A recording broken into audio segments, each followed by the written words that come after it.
Okay, so we got a pretty good Season 3 premiere that starts right where we left off at the end of Season 2.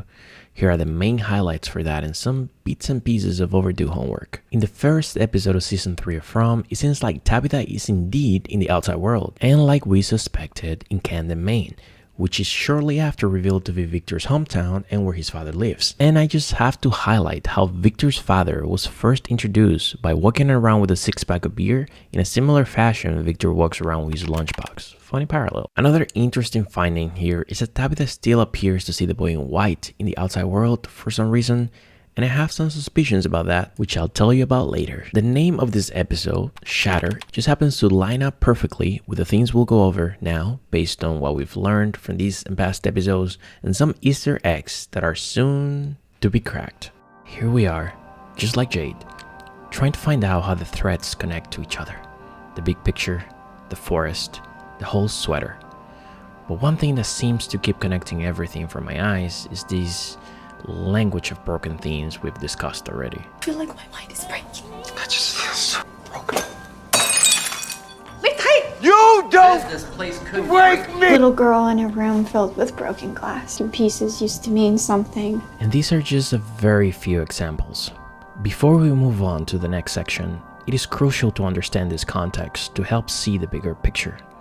This language of broken things seems to be used in the show in nearly every possible context, whether visual, spoken, or metaphorical. This ties very closely to concepts of chaos and our frustration to find meaning in it, the theme of making mistakes, and even decay and decomposition as we've covered previously from the alchemical perspective. Sickness, disease, corruption, all catalysts of transformation in its rawest form that transcends good and evil. But maybe that's enough poetry.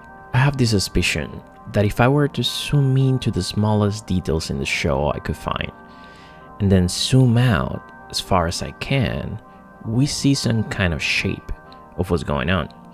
And maybe the main story isn't even taking place within the show. You see, From is not a typical TV show. If anything, I would go as far as to characterize it as a quasi-social experiment of sorts. I promise this is justified. So give me a chance to show you what I mean by that. Missing things. We've all noticed and discussed how the town looks like a scrapbook of collectible or rare items. A notorious example being the motel pool with no actual motel, and now the missing star magic sign that used to be there in Victor's timeline.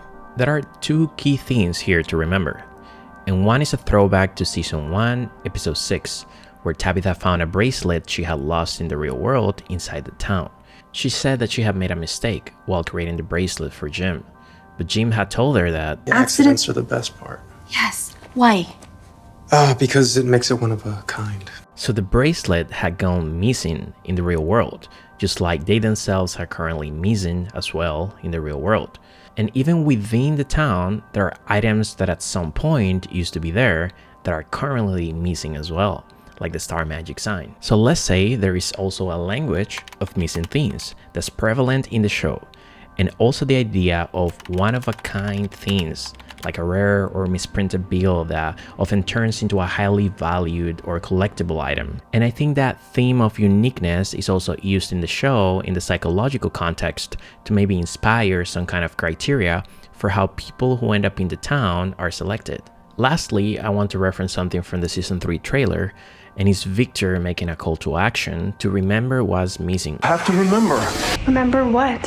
what's missing. I think it's interesting we haven't explored this subject this directly before. And I suspect that what Victor is talking about here is not just a personal call to action, and a lot broader than just his missing memories. And that brings us to the next section, one of a kind. So I went back to the map that's at the police station, and I was able to find some interesting things. First, I was able to trace the original photo that's on the cover of the US travel map, and it turns out it was a photo of the Icefields Parkway in Jasper National Park in Alberta, Canada. The time this photo was taken happens to be about a year after the series was announced for the first time. And there's also some data that suggests this map as a prop was created around 2019. And we also know that even though the show is meant to be based in the United States, it is filmed in Canada. But the main point here is that we can maybe agree that a US travel map with a Canadian landscape as its cover doesn't exactly make the most sense. Now, I have to give a shout out to whoever worked on this prop, because they went as far as to use the proper barcode syntax for a discount coupon. And it seems that this map also contains a discount coupon to stay at select hotel chains that are designated with a star or asterisk, which is another visual we see repeatedly throughout the show, and we'll talk about it later. Also, if you're curious, even though this barcode follows the syntax for coupon items, it has extra digits, another mistake. And believe it or not, I also wouldn't be surprised if this is another creator clue or signature. One of the executive producers and showrunner for From, Jeff Pinkner, actually has a precedent for leaving almost indecipherable Easter eggs as a personal touch. One example is something he did for his show Fringe, which I highly recommend you watch. 5, 20, 10. If you add the numbers and multiply by pi, and then divide by the sum of the numbers in Lost, you may get an answer. It may be the date of the season finale. So we could say that even though some Easter eggs might be low-hanging fruit for the audience to decipher, some of them might be added to the show just for fun or as a personal touch from the creator's view. Missing things on the map. The next item is that the map contains several typos and there are missing letters in some places. We can also see that the map contains very readily language, like what you find in a video game or a game-like scenario. Adventures await, adventures for every state, etc. Lastly, I wanted to point out how one of the obscure images on the map happens to be a sequoia tree, more specifically the grizzly giant, one of the largest and oldest sequoia trees in the world. I think this makes sense since trees are one of the main symbolical elements in the show, and this might also map to a potential commentary on our relationship not only with each other, but also with nature. Noting how despite having evolved to withstand fires, sequoia trees have been facing increasing existential danger due to climate change. The idea of everything being a single organism in the context of the show, the town, was first introduced by Tom in season 2. So we can begin to see how extremely multi-layered the show's symbolism of the broken trees can be. I should also highlight how from a distance, some sequoia trees look very similar to faraway trees because of the fire scars on their trunks, which could have been another potential source of inspiration for the design of the faraway trees in the show. At FromLand Airlines, our mission is to take you on a trip from wherever you're coming to wherever you're going. We'll get you there. I could have sworn I was talking about something just now. Well, going back to what started unfolding in the season 3 premiere, where we left Tian-Chan and Boyd at the barn, and what we discussed here so far, I think we might have some additional context on what themes might be expanded on this season and what clues will likely be further exposed. Of course, not trying to make predictions, which I historically avoid, but this is rather a personal interpretation based on the available information. There are just too many branches my mind went off to after watching this first episode to just cover in one video.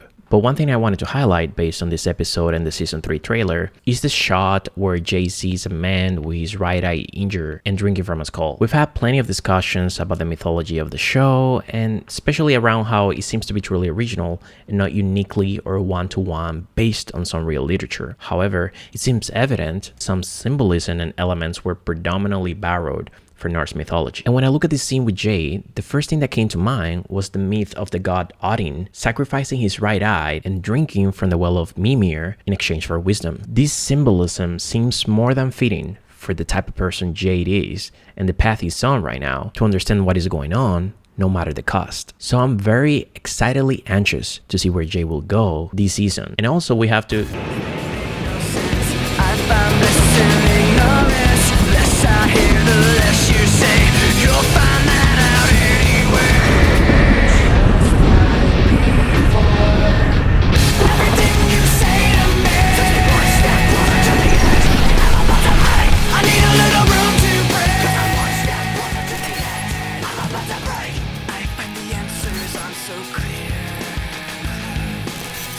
Wish I could find a way